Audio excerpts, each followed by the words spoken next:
आज एक बहुत ही महत्वपूर्ण फैसला लिया गया है भारत के पोर्ट एंड शिपिंग सेक्टर के लिए, और इसकी इम्पोर्टेंस मैं आपको बताऊंगा अभी कितनी सिग्निफिकेंस है। महाराष्ट्र में डहाणू तालुका में पालघर जिले में वधावन पोर्ट, ये पोर्ट इतना इम्पोर्टेंट पोर्ट है। इस पोर्ट का आज अप्रूवल हुआ है।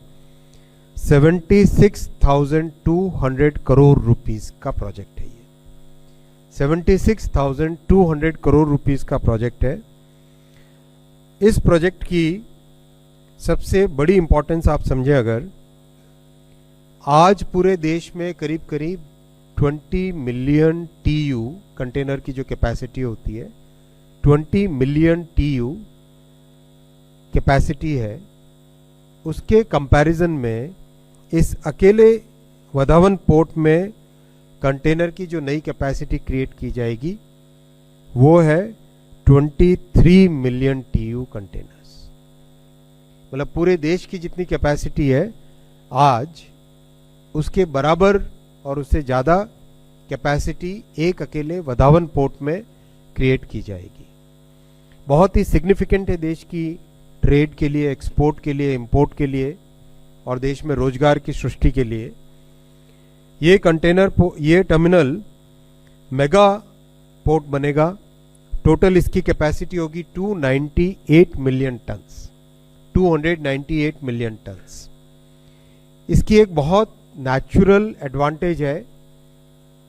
पोर्ट की सबसे बड़ी इंपॉर्टेंस होती है कितनी डेप्थ मिलती है। डेप्थ को टेक्निकल भाषा में कहते हैं ड्राफ्ट। कितना ड्राफ्ट मिलता है, यानी कितनी गहराई मिलती है। जितनी गहराई मिले उतनी बड़ी शिप उस पोर्ट में आ सकती है। कम गहराई है तो छोटी शिप आ पाएगी, ज़्यादा गहराई है तो बड़ी शिप आ पाती है। जहाँ नेचुरल गहराई होती है, नेचुरल ड्राफ्ट होता है, that place requires less dredging, यानी less maintenance, less operation cost. Vadhavan port is one of those very significant natural sites on the west coast of India where the natural draft is 20 meters. Natural draft 20 meters is a very, very significant parameter for developing a new port. One more thing I would like to emphasize is, इस port के पूरे construction process में, approval process में massive consultation हुआ है।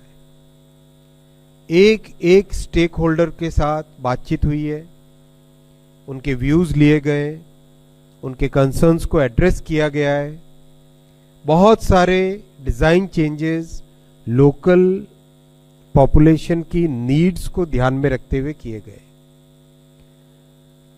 जैसा आपने देखा, इंफ्रास्ट्रक्चर क्रिएट करने में केवल बात पोर्ट की नहीं रहती है, इसमें साथ ही साथ इतना बड़ा इकोनॉमिक एक्टिविटी का एक स्फेयर बन जाता है जिसमें मैन्युफैक्चरिंग, लॉजिस्टिक्स, कई तरह की एक्टिविटीज़ बढ़ती है।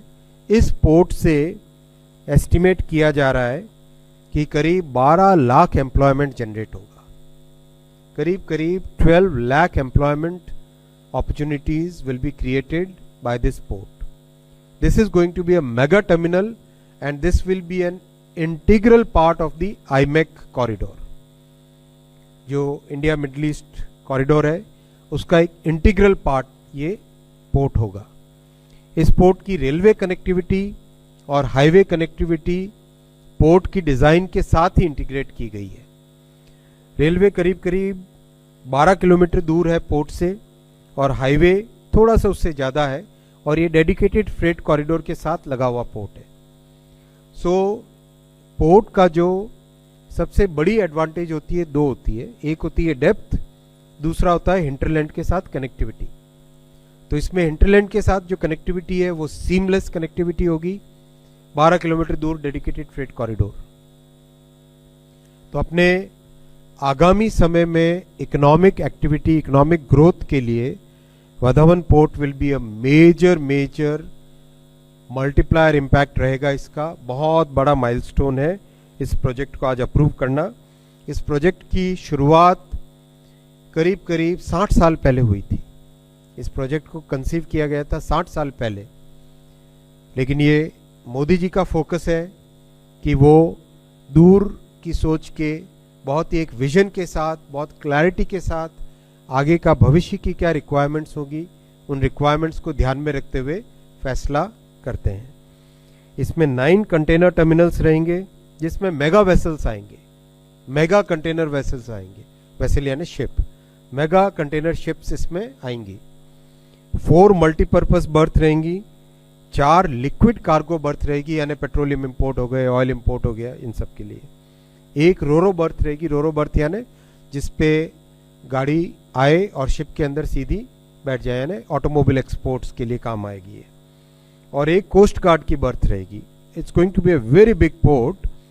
It will be constructed by the joint venture of Jawaharlal Nehru port authority and Maharashtra maritime board. इसका कंप्लीट कंस्ट्रक्शन 2 फेजेस में होगा। फेज 1 जो 2029 तक कंप्लीट होने का प्लान है, उसमें 15 मिलियन TEU कैपेसिटी क्रिएट की जाएगी, और उसके बाद में फेज 2 में अनदर 8 मिलियन टन्स करके टोटल 23 मिलियन टन्स की 23 मिलियन TEU की कैपेसिटी इसमें क्रिएट की जाएगी। ये पोर्ट कंप्लीट होने के बाद में वर्ल्ड के टॉप 10 पोर्ट्स में से एक होगा। This port has the potential to be among the top 10 ports in the entire world. That's the significance of this port. Mumbai से केवल 150 किलोमीटर दूर है, तो this will have a significant impact on significant positive benefits for all the industries which are close to Mumbai, जैसे ठाणे का area हो गया, कल्याण area हो गया, वापी एरिया हो गया। इस तरह से एक पूरा सिग्निफिकेंट इकोनॉमिक एरिया को बहुत बड़ा बेनिफिट होगा। और डेडिकेटेड फ्रेट कॉरिडोर चूंकि वहाँ तक पहुँच चुका है ऑलरेडी दहानू तक, तो इसलिए कंप्लीट नॉर्दर्न इंडिया के इंडस्ट्री को भी, वेस्टर्न इंडिया के इंडस्ट्री को भी, और ईस्टर्न और नॉर्दर्न सेक्टर्स को भी कंप्लीट इस पोर्ट की फैसिलिटी मिल जाएगी। So this is a very significant move. This will reduce the